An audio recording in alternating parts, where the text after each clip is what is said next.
How's it going, everybody? It's been Monkey coming back at you once again. And today we're going to be discussing Aquaman The Others by Jeff Johns. Let's get into it. Aquaman The Others contains issues 7 through 13 of the Aquaman series in the New 52. Start off here with issue 7, where Black Manta, on the hunt for Aquaman, visits Dr. Shin. In issue 8, Mira learns about Aquaman's history with the others. Issue 9, the beef, the history between Aquaman and Black Manta is officially revealed. Didn't see that one coming. Issue 10 sees Black Manta collect another Atlantean relic. Issue 11, the seventh relic of the dead king of Atlantis is found. Issue 12 sees Black Manta get what he came here for. In issue 13, we ask ourselves the question, who is Black Manta working for? As far as some things that I enjoyed about this volume, I really got to give it to the others, especially the character of Yawara, who was the true standout on the team. She's basically like a jungle Aquaman. She has the ability to control big jungle cats. And she gets a lot of page time here in the volume, and she's treated as like sort of the leader when Aquaman's not around. She's really the standout character. The other ones, they just kind of like background players. Not really much to say about them. I think their use of the relics, the Atlantean relics, is pretty cool. I don't know why Aquaman gave them to them in the first place. It seems like something he might want to do have kept for himself.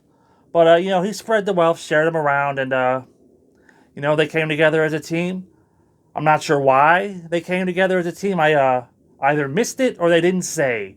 Because the way the book is written is in the present tense, then they flash back. But in the flashback, they're already a team, and they already have the relics, but then there's like another flashback where they find the relics.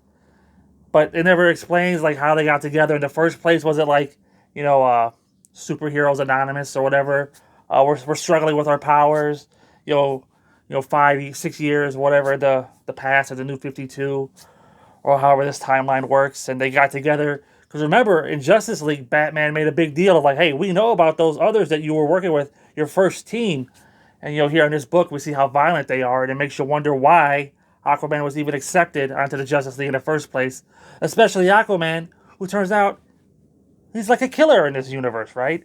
I didn't see that one coming. It makes sense why Black Manta's out for blood, but you got to read it to find out. I don't want to get too much into it, because this volume is really pretty good, and you should read it.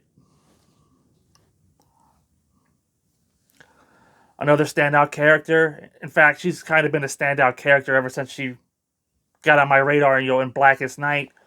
Way back when, Mira, her jealousy here towards Yawara, because her and Aquaman used to have like a fling back in the day. Their closeness here. Yawara coming back into the picture. The similar power she has to Aquaman. Mira's jealous. And, she'll just say, and let's just say she, unleashes her inner beast or whatever, especially when Aquaman's in trouble. She's very protective of her man, and she wants Yawara to know that Aquaman is hers and to back off, right? Again, another volume where Mira is stealing the show. What can I say?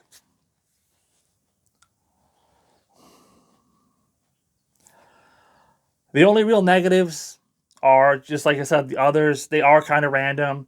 You got one guy who's like an isolationist living on the moon. You got one guy who's like a secret agent operative.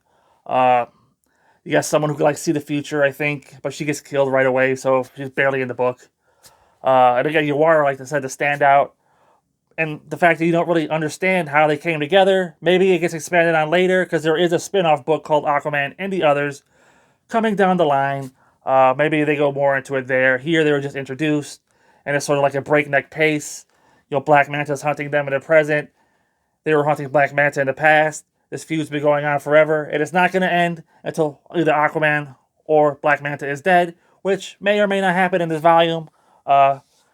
Everything's heading towards, the next big crossover event here, Throne of Atlantis, which is a crossover between the Aquaman book and the Justice League book, and it all leads into Forever Evil. So things are really heating up here in the Jeff Johns, writing universe or whatever. Good stuff. So with all that being said, I'm going to go ahead and give Aquaman The Others a 5 out of 5. It is a must read. The train is heading down the tracks.